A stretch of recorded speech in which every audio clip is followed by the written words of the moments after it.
అందరికీ నమస్తే అండి. Welcome back to our channel. అందరూ బాగున్నారనుకుంటున్నాను. ఇవాళ వీడియోలో సంకష్ట చతుర్థి పూజా విధానము, ముడుపుని ఏ విధంగా కట్టుకోవాలి, మరి ముఖ్యంగా ఇప్పుడైతే పిల్లల కోసం ప్రత్యేకంగా చూపించబోతున్నానండి నేను. ఇప్పుడంతా కూడా ఇక పిల్లలకి పరీక్షల సమయం కాబట్టి వినాయకుడికి వాళ్ళ చేత ఏ విధంగా పూజ చేయించాలి. అయితే ఒక్క పిల్లల చదువు కోసమే కాదు, ఉద్యోగం కోసం ప్రయత్నిస్తున్న వారు అవ్వచ్చు, వివాహం కోసం చేస్తున్న వారు అవ్వచ్చు, అలాగే ఏదైనా పై చదువుల కోసం ప్రయత్నం చేస్తున్న వారు అవ్వచ్చు. ఎవరైనా సరే ఈ విధంగా అయితే వినాయకునికి ముడుపైతే కట్టుకొని స్వామికి అతి సులువుగా పూజన చేసుకోవచ్చు. అయితే ఇది సంకష్ట చతుర్థికి ఎక్కువగా చేసుకుంటూ ఉంటాం కనుక ప్రతి నెల వచ్చే ప్రత్యేకమైన రోజు కనుక ఈ పూజా విధానాన్ని ఈ వీడియోలో షేర్ చేస్తున్నాను. ఎక్కడా కూడా స్కిప్ చేయకుండా చూడండి. అలాగే మీకు ఎటువంటి సందేహాలున్నా కింద కామెంట్ సెక్షన్లో తెలియజేయండి. మనకు ఏ పని తలపెట్టినా, ఏ శుభకార్యం తలపెట్టినా కూడా మొదటిగా విఘ్నాలు లేకుండా ఉండటం కోసం గణపతిని ప్రార్థిస్తూ ఉంటాం. అటువంటి పూజల్లో ముఖ్యమైన రోజు ప్రతి నెల పౌర్ణమి తర్వాత వచ్చే సంకష్టహర చతుర్థి. దీనిని సంకటహర చతుర్థి అని కూడా అంటూ ఉంటారు. ఈ 2025 సంవత్సరంలో మాఘమాసం వచ్చిన సంకష్ట చతుర్థి చవితి తిథి అనేది ఫిబ్రవరి 15 శనివారం రాత్రి 10:29 నుంచి ప్రారంభమై ఫిబ్రవరి 16 మూడవ మాఘపు ఆదివారం నాడు రాత్రి 12:23 వరకు కూడా ఉంది. అయితే ఈసారి విశేషం అంటే మాఘపు ఆదివారము మూడవ ఆదివారము ఈ సంకష్ట చతుర్థి కలిసి రావటం కాబట్టి మనం ఫిబ్రవరి 16వ తారీఖు ఆదివారం నాడు ఈ పూజను చేసుకోవాల్సి ఉంటుంది. అంటే మన జీవితాల్లోనూ మనం తలపెట్టే పనుల్లోనూ ఎటువంటి విఘ్నాలు లేకుండా దాని నుంచి ఎటువంటి కష్టాల నుంచైనా బయటపడటం కోసం ఆ కష్టాలను తొలగించే వ్రతమే ఈ సంకష్టహర చతుర్థి. సంకటాలు అంటే ఎటువంటి అడ్డంకులున్నా కూడా తొలగిపోతూ ఉంటాయి. విఘ్నేశ్వరుడికి పూజ చేసుకునే అతి ముఖ్యమైన పూజ ఈ సంకష్టహర చతుర్థి.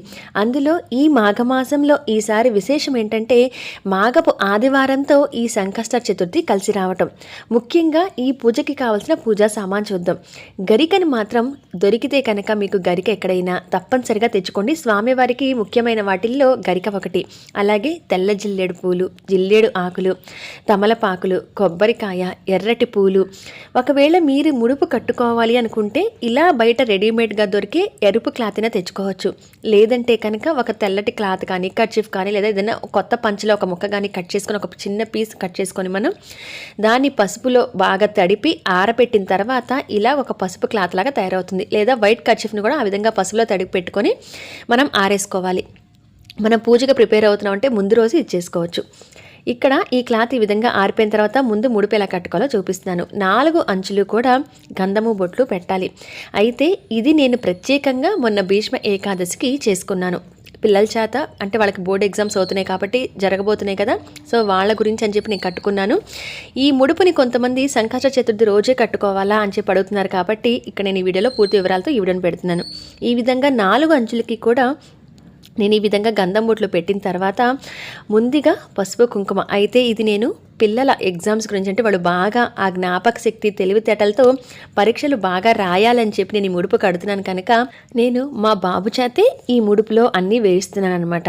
మీరు బాగా చిన్నపిల్లలు ఏదైనా ఆరోగ్యపరంగా చేయాలనుకుంటే కనుక, అంటే వాళ్ళకి ఆరోగ్యం బాగుండకపోతే అటువంటి వాటిల్లో పిల్లలు బాగుండాలని కోరుకుంటున్నప్పుడు తల్లిదండ్రులు కట్టచ్చు.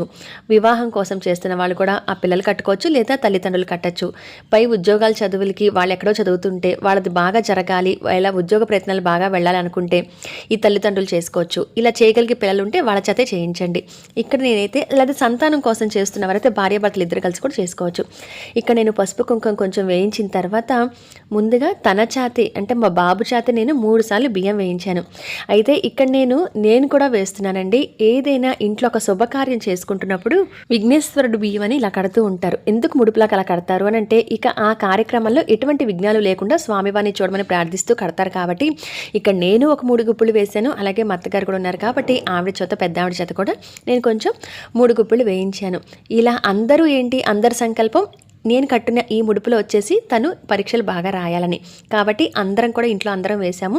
వేసిన తర్వాత 2 గుండు వక్కలు పెట్టి 21 రూపాయి అనేది స్వామివారికి ముడుపులో కట్టాను. అయితే ఇది పర్టికులర్గా అందరూ వేయాలని ఏం కాదు, ఇంట్లో ఒక పని తలపెడుతున్నామంటే ఆ మంచి జరగడం కోసం ఇంట్లో అందరం కోరుకుంటాం కాబట్టి ఆ పూజ సమయానికి అందరం ఇంట్లో ఉన్నాం కాబట్టి వేసామన్నమాట. లేదా తల్లిదండ్రులు ఎవరైతే పూజ చేస్తున్నారో వాళ్ళు కట్టుకుంటే సరిపోతుంది. 3 గుప్పిళ్ళు బియ్యం వేసి 2 గుండు వక్కలు వేసిన తర్వాత 21 రూపాయి అనేది గుండు వక్క అనేది లక్ష్మీప్రదంగా చెప్తారు ఉంటారు కదా, లక్ష్మీ గణపతి ఇద్దరిని పూజించినట్టు అవుతుంది. కాబట్టి ఇక్కడ నేను గుండువాక పెట్టిన తర్వాత 21 రూపాయి కూడా పెట్టేసి ముడి అనేది నేను వేశాను. ఇలాగ ముడుపు సిద్ధం చేసుకున్న తర్వాత ఈ ముడుపుకి గంధం బొట్లు పెట్టి ఆ దేవుడి దగ్గరే పూజా ప్రదేశంలో పెట్టండి. ఇక్కడ నేను పూజా మందిరంలోనే ఒక చిన్న పసుపు వినాయకుడిని పెట్టుకుని ఎలా చేసుకోవచ్చో చూపించేస్తున్నాను. చాలామంది ఇంట్లో పెద్ద పెద్ద పటం ఉండకపోవచ్చు, లేదా ప్రత్యేకంగా పీఠం పెట్టడానికి అవ్వకపోవచ్చు ఇంట్లో. సో అటువంటి వాళ్ళందరి కోసం సులువుగా అడుగుతున్నారు కనుక నేను నిత్య పూజా మందిరాలను చూపిస్తున్నాను. ఇప్పుడు ఈ కట్టిన ముడుపుకు కూడా నేను గంధం బొట్లు పెట్టాను. అయితే ఇది నేను 3 నెలలు మళ్ళీ ఉంచుతాను ముడుపు. అయితే ఇక్కడ కొంతమంది సంకష్ట చతుర్థి కడతారు కాబట్టి నేను ముందుగా షేర్ చేస్తున్నాను.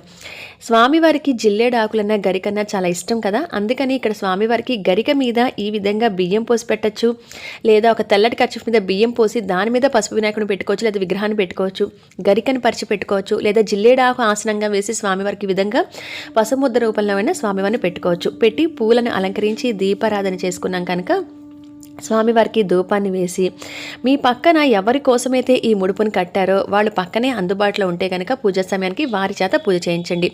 దొరికితే గరిక, అలాగే జిల్లేడు పూలు, ఎర్రటి పూలు, ఎరుపు అక్షింతలు ఇటువంటి వాటిలతో మీరు స్వామికి పూజను చేయించాలి. గణపతి అష్టోత్తరం ఉంటుంది, అన్ని ఉపచారాలతో పూజ ఉంటుంది. అవన్నీ మీరు చదువుకుంటూ వాళ్ళ చేత చేయించవచ్చు, లేదా వాళ్ళు చదవగలిగితే కనీసం అష్టోత్తరమైన పిల్లల చేత చదివిస్తే చాలా మంచిదండి. ఇప్పుడు అంతా కూడా ఇక పిల్లలకి పరీక్షల సమయం కదండి ఇంక ఇక్కడి నుంచి. సో కాలేజీ ఎగ్జామ్స్ జరుగుతుంటాయి, స్కూల్ ఎగ్జామ్స్ జరుగుతూ ఉంటాయి కనుక మీరు ఎవరైనా వాళ్ళు బాగా ఎగ్జామ్స్ రాయగలగాలి, వాళ్ళు చదువుకున్నదంతా కూడా గుర్తుండాలి. ముఖ్యంగా స్వామివారు ఆ విధంగా పిల్లలకి వరవివ్వాలి. మనం పిల్లలకి ఎగ్జామ్స్ బాగా రాయాలని కోరుకుంటూ ఉంటాం, కానీ వాళ్ళు బాగా రాయాలి అంటే ముందు చదవగలగాలి. ఆ చదివే శక్తి, ఆ చదివింది గుర్తుంచుకునే జ్ఞాపక శక్తి, ఇవన్నీ కూడా పిల్లలకు కలగాలి. మంచి తెలివితేటలు, ఆయుష్, ఆరోగ్యం వాళ్ళకి కలగాలని కోరుకుంటూ స్వామివారికి ఈ విధంగా ముడుపు కట్టుకొని స్వామివారికి వాళ్ళు చదవటం వస్తే కనుక వాళ్ళ చేతే అష్టోత్తరం చదివించడం. ఈ రోజున సంకట నాశన గణేశ స్తోత్రం అని ఉంటుంది మనకి, అది చదివితే కనుక చాలా మంచిది. ఇవి చదువుకుంటూ స్వామివారికి పూజన చేసుకోవాలి. అయితే ఈ ముడుపుని నేను ముందుగా కట్టి ఇక్కడి నుంచి సంకష్ట చతుర్థి పూజ చేసుకున్నప్పుడు ముడుపుని అలా పూజ మందిరాల నుంచి పూజ చేసుకుంటూ ఉంటాను. మీరు ఒకవేళ ఆ రోజే కట్టుకోవాలనుకుంటే ఉదయం కట్టుకోవచ్చు, ఉదయం కట్టుకొని ఆ ముడుపుని అలానే ఉంచేయండి. లేదంటే సాయంత్రం పూజ చేసే ముందుగా ఈ క్లాత్ని అంతా ఆరబెట్టుకొని పసుపు క్లాత్లు తడిపి ముంచి ఆరబెట్టి ఇవన్నీ సిద్ధం చేసుకుని ఉదయం సాయంత్రం పూజ చేసేటప్పుడు కట్టుకుంటూ ఉంటారు. అయితే ఈ ముడుపుని ఆ రోజే కట్టాలా, ఒకవేళ మేము కట్టలేకపోయాము తర్వాత కట్టచ్చా అనుకుంటే విఘ్నేశ్వరుడికి అది ఒక ప్రత్యేకమైన రోజు. సంకష్ట చతుర్థి అనేది ఒక మహిమాన్వితమైన రోజు. ఆ రోజు కుదిరితే కట్టండి, లేదా విడి రోజుల్లో మీరు కట్టుకోవాలనుకున్న ఒక బుధవారం నాడు వినాయకుడికి పూజ చేసుకొని కూడా కట్టుకోవచ్చు, లేదా ఏదైనా ఏకాదశి తిథులు వచ్చినప్పుడు అటువంటి రోజుల్లో, పండగ రోజుల్లో కూడా ఈ స్వామివారికి ముడుపుని కట్టుకోవచ్చు. కట్టుకొని అక్కడి నుంచి మీరు ఎన్ని నెలల పాటు అయితే సంకష్ట చతుర్థి అనుకుంటారో అలా కూడా పెట్టి ఆ ముడుపుని పెట్టి పూజ అనేది చేసుకోవచ్చు అనమాట. ఎందుకంటే ఏదైనా కొన్ని కార్యక్రమాలు మనకి ముందుగానో లేకపోతే తర్వాతనో ప్రారంభమవుతున్నప్పుడు అయ్యో విఘ్నేశ్వరుడికి బియ్యం కట్టలేదే, సంకష్ట చతుర్థి అయిపోయింది కదా, మళ్ళీ నెల దాకా వెయిట్ చేయాలి అనుకుంటూ ఉంటారు కదండి. అందుకని నేను చెప్తున్నాను, ముందుగైనా కట్టుకోవచ్చు, తర్వాత అయినా కట్టుకోవచ్చు. ఆల్రెడీ కట్టుంటే కనుక ఇక అక్కడి నుంచి ఆ సంకష్ట చతుర్థి నెలలు కూడా మీరు ఎన్నైతే అనుకుంటారో ఇదే ముడుపుని అక్కడే పెట్టి పూజ చేసుకోవచ్చు. ఈ విధంగా ముడుపుని అయితే నేను కట్టి మళ్ళీ రిజల్ట్స్ వచ్చిన తర్వాతే విప్పతిస్తామన్నమాట. నేను ప్రజెంట్గా పరీక్షల కోసం కట్టుకున్నాను కనుక మీరు ఏ సంకల్పం అయితే అనుకుంటారో ఆ సంకల్పం నెరవేరే వరకు కట్టాలి అని అంటే ఎక్కువ నెలల పాటు అనుకున్నప్పుడు బియ్యం కట్టకండి. బియ్యానికి పాడైపోయే గుణం ఉంటుంది కాబట్టి అవి మళ్ళీ మనం సెంటిమెంట్గా తీసుకుంటాం. కాబట్టి అప్పుడు బియ్యం కట్టకుండా ఒట్టి డబ్బులు కూడా కట్టుకోవచ్చు స్వామివారికి. లేదంటే మీరు ఒక 3 నెలలు 5 నెలలు ఇలా సంకష్ట చతుర్థి వ్రతం కోసం ఒక సంకల్పం అనుకుని మీరు ముడుపు కట్టుంటే కనుక మీరు ఆ ముడుపుని అన్ని నెలల పాటు అలానే ఉంచేసి ఎప్పుడైతే చివరి నెల అయిపోతుందో ఆ నెల మాత్రం పూజంతా చేసిన తర్వాత ఆ రోజంతా కూడా అలానే ఉంచేసి మరుసటి రోజు కానీ లేదా ఒక బుధవారం నాడు కానీ ఆ ముడుపుని విప్పతీసి ఆ డబ్బులు హుండీలో వేసేయచ్చు. ముడుపులో ఉన్న బియ్యాన్ని పొంగలిగా ఉండటం కానీ, మళ్ళీ మిక్సీ పట్టి పొడిగా చేసి ఉండ్రాళ్ళలా తయారు చేయడం కానీ, రవ్వలాగా చేసుకొని అలా చేయొచ్చు అనమాట. ఇలా స్వామికి అన్ని ఉపచారాలతోనూ అష్టోత్తరాలతోనూ ఇలా ఎర్రటి పువ్వులు స్వామివారికి చాలా ఇష్టం, జిల్లేడు పూలు కానీ దొరికితే అటువంటి వాటితో చేసుకొని ఈ రోజున అటుకులు, బెల్లము, అలాగే ఉండ్రాళ్ళు ఇటువంటివి నైవేద్యం పెట్టచ్చు. ఇది రాత్రి వేళలో చంద్రోదయం సమయంలో ఈ పూజన చేస్తాము. అంటే 16వ తారీఖు మాఘపు ఆదివారము రాత్రి వేళలో ఉపవాసం అనేది ఈ సంకష్ట చతుర్థికి ప్రత్యేకంగా ఉంటుంది. సో ఆ ఉపవాసం ఉండి చేస్తే ఆ వ్రత ఫలితం మరింతగా దక్కుతుందన్నమాట. ఒకవేళ మీరు అలా ఉండగలిగితే ఉదయం నుంచి కూడా ఉపవాసం ఉండి రాత్రి చంద్రోదయం అయిన తర్వాత అంటే ఈవినింగ్ ఈవినింగ్ మనకి చంద్రుడు వచ్చిన తర్వాత ఈ పూజా ఏర్పాట్లని ఈ లోపే చేసుకొని పూజను చేసుకొని బయటకు వచ్చి చంద్ర దర్శనం చేసుకొని ఆ తర్వాత మళ్ళీ లోపలికి వెళ్ళి స్వామివారికి మరోసారి నమస్కారం చేసుకుని సంకష్ట చతుర్థి వ్రత కథ కూడా ఉంటుంది. ఆ కథ పూజ చేసుకుంటున్నప్పుడు అక్షంతలు చేతిలో పట్టుకొని కథ చదివి అక్షంతలు వేసుకోవాలి. ఆ తర్వాత చంద్రదర్శనం చేసుకోవడం, ఇంట్లోకి రావడం, మళ్ళీ స్వామివారికి మరొకసారి నమస్కారం చేసుకొని మొదటగా అక్కడ పెట్టిన ప్రసాదం ఏదైతే ఉందో నైవేద్యం అది ప్రసాదంగా తీసుకొని ఆ తర్వాత ఉపవాసాన్ని విరమించి మీరు భోజనం చేయొచ్చు. కొంతమంది మామూలుగా టిఫిన్ లాంటివి తింటారు. అయితే ఉపవాసం ఉంటేనే చెయ్యాలా అని అంటే ఉపవాసం ఉండలేము అనుకున్న వాళ్ళు ఉదయం పూట కూడా చేసుకుంటారండి. ఎక్కువగా ఈ పూజని రాత్రి వేళలో చేస్తారు. ఉపవాసం పూర్తిగా ఉండలేము అనుకున్న వాళ్ళు పాలు, పండ్లు, ఇలా గోధుమ రవ్వ ఉప్మా అటువంటివి తీసుకుంటూ కూడా పాక్షికంగా ఉపవాసం ఉండి ఈ వ్రతాన్ని ఆచరించవచ్చు. ఇది చిన్నపిల్లలు, పెద్దవాళ్ళు ఎవరైనా చేసుకోవచ్చండి. ఎటువంటి సంకల్పమైనా పెట్టుకొని చేసుకోవచ్చు. ఏ పని తలపెడుతున్నా దాంట్లో విఘ్నాలు కలగకుండా ఉండటం కోసం ఆ వినాయకుడికి నమస్కారం చేసుకునే అతి ముఖ్యమైన పూజ.